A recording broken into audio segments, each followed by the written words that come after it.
এই গল্পটি সম্পূর্ণরূপে কল্পনাপ্রসূত। এর সাথে কোনো বাস্তব ব্যক্তি, ঘটনা বা স্থানের মিলিয়ে দেওয়া ঠিক নয়। কোনো চরিত্র বা ঘটনার সাথে বাস্তব জীবনের কোনো মিল থাকলে তা সম্পূর্ণরূপে কাকতালীয়। এই গল্পের উদ্দেশ্য শুধুমাত্র বিনোদন। নমস্কার বন্ধুরা, আমি রূপম আর আপনারা শুনছেন রূপম স্টোরি লাইন্স। আজ আমাদের বিশেষ নিবেদন শালবনের কালো দরজা। বন্ধুরা, গল্প শুরু করার আগে একটি বিশেষ অনুরোধ, আপনারা যদি আমার চ্যানেলে নতুন হয়ে থাকেন তাহলে অবশ্যই চ্যানেলটা সাবস্ক্রাইব করে রাখবেন, যাতে পরের এরকম আরও নতুন নতুন গল্প শুনতে পারেন। গল্পটা শুরু হচ্ছে, শুনতে থাকুন। 1। অচেনা পথের শুরু। পশ্চিমবঙ্গের একটি ছোট্ট গ্রাম চন্দ্রপুর। চারদিকে শালবনের ঘন অন্ধকার। দিনের বেলাতেও সেখানে সূর্যের আলো ঠিকমতো ঢোকে না। গ্রামের মানুষজন একটা জায়গার নাম শুনলেই ভয় পেত, কালো দরজা। শালবনের গভীরে একটা পুরনো ভাঙা জমিদার বাড়ির ধ্বংসাবশেষ। বাড়িটার এক কোণে ছিল একটা কালো কাঠের দরজা। দরজাটা কখনো খোলা দেখা যায়নি, কিন্তু রাতে ওটার ওপাশ থেকে শব্দ আসত। কেউ বলতো দরজাটা মানুষদের জন্য নয়, কেউ বলতো ওটা অন্য জগতের পথ, আর কেউ কেউ বলতো ওটার ওপাশে আছে অভিশপ্ত আত্মারা। 2। অমিতের আগমন। কলকাতা থেকে গ্রামে এল অমিত। অমিত একজন ইউটিউবার। সে ভূতের গল্প নিয়ে ভিডিও বানায়। তার নতুন ভিডিওর জন্য দরকার ছিল একটা সত্যিকারের ভয়ঙ্কর লোকেশন। গ্রামে এসে সে প্রথম শুনল কালো দরজার গল্প। গ্রামের চায়ের দোকানে বসে সে জিজ্ঞেস করল, কালো দরজা কোথায়? চায়ের দোকানের বৃদ্ধ মালিক হরিনাথ চমকে উঠলেন। ওখানে যাবে না বাবা। কেন? যারা গেছে কেউ ঠিকঠাক ফিরে আসেনি। অমিত হেসে বলল, আমি এসব বিশ্বাস করি না। হরিনাথ ধীরে বললেন, বিশ্বাস না করলেও ওরা কিন্তু তোকে বিশ্বাস করাবে। 3। সতর্ক বার্তা। সন্ধ্যার সময় অমিতের সাথে দেখা হলো গ্রামের এক মেয়ে, স্নেহা। স্নেহা বলল, আপনি কি সত্যিই কালো দরজার কাছে যাবেন? হ্যাঁ। যাবেন না কেন? স্নেহা কিছুক্ষণ চুপ করে থেকে বলল, আমার দাদা গিয়েছিল 3 বছর আগে, তারপর ফিরেছিল, কিন্তু সে আর মানুষ ছিল না। অমিত একটু থেমে গেল। মানে? স্নেহা বলল, ওর চোখ ছিল একদম ফাঁকা। 4। শালবনের ভিতরে। পরদিন রাত অমিত ক্যামেরা নিয়ে ঢুকে পড়ল শালবনের ভিতরে। চারদিক নিস্তব্ধ, শুধু শুকনো পাতার শব্দ, খস খস খস। হঠাৎ সে শুনল কারো হাঁটার শব্দ। সে পিছনে তাকাল, কেউ নেই, কিন্তু আবার খস খস, এইবার যেন ঠিক তার পিছনে। অমিত ক্যামেরা ঘুরিয়ে ধরল, পিছনে কেউ নেই, কিন্তু ক্যামেরার স্ক্রিনে দেখা গেল একটা ছায়া দাঁড়িয়ে আছে তার পিছনে। 5। কালো দরজার সামনে। অমিত পৌঁছে গেল সেই ভাঙা জমিদার বাড়ির সামনে। বাড়িটার চারদিকে শ্যাওলা জমে গেছে। ভিতরে ঢুকতেই সে দেখতে পেল সামনে দাঁড়িয়ে আছে সেই দরজা, একটা বিশাল কালো কাঠের দরজা।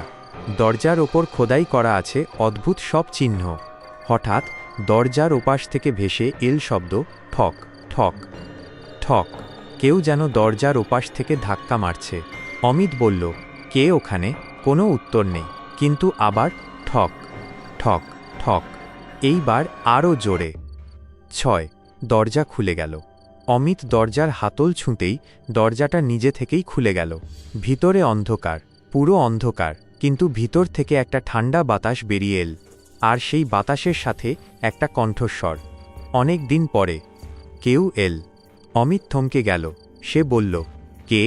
অন্ধকার থেকে উত্তর এল, তুমি আমাদের মুক্তি দিতে এসেছ। 7। ভিতরের ঘর। অমিত ভিতরে ঢুকতেই দরজাটা বন্ধ হয়ে গেল। ধপ করে সে ঘুরে তাকাল।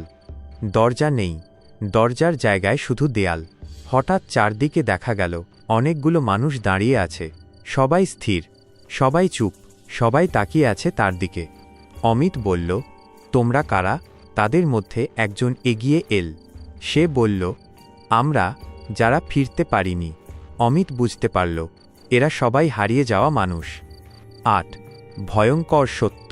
হঠাৎ তাদের মধ্যে একজন সামনে এল। অমিত চমকে উঠল। সে ছিল স্নেহার দাদা। অমিত বলল, তুমি এখানে? সে ধীরে বলল, দরজা একবার খুললে কেউ আর বেরোতে পারে না। অমিত বলল, কিন্তু আমি তো বের হব। সে হাসল ধীরে, ভয়ঙ্করভাবে, তুমিও এখন আমাদের একজন। 9। শেষ রেকর্ডিং। পরদিন সকালে শালবনের বাইরে পাওয়া গেল একটা ক্যামেরা। ক্যামেরাটা এখনও চালু ছিল। ভিডিওতে দেখা গেল অমিত দাঁড়িয়ে আছে দরজার সামনে। সে বলছে, যদি কেউ এই ভিডিও দেখে, কখনো কালো দরজার কাছে যেও না। তারপর পিছনে দেখা গেল দরজাটা ধীরে ধীরে খুলছে, আর দরজার ভিতর থেকে বেরিয়ে আসছে একটা হাত, কালো, লম্বা, অস্বাভাবিক। তারপর ভিডিও বন্ধ। 10 শেষ টুইস্ট।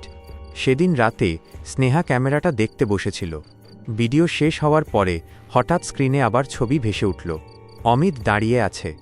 সে সরাসরি ক্যামেরার দিকে তাকিয়ে বলল, স্নেহা, দরজাটা এখন তোমার জন্য অপেক্ষা করছে।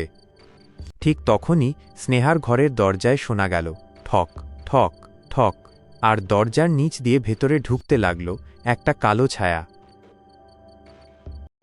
বন্ধুরা, শেষ হলো আজকের গল্পটা আপনাদের কেমন লাগলো অবশ্যই কমেন্টে জানাবেন।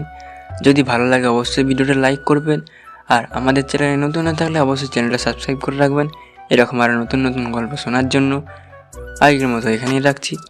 পরের দিন দেখা যাচ্ছে একটা ধামাকাদার নতুন গল্পের সাথে। ততক্ষণের জন্য সবাই সুস্থ থাকবেন, ভালো থাকবেন, আর অবশ্যই রূপমের স্টোরি লাইন শুনতে থাকুন। ধন্যবাদ।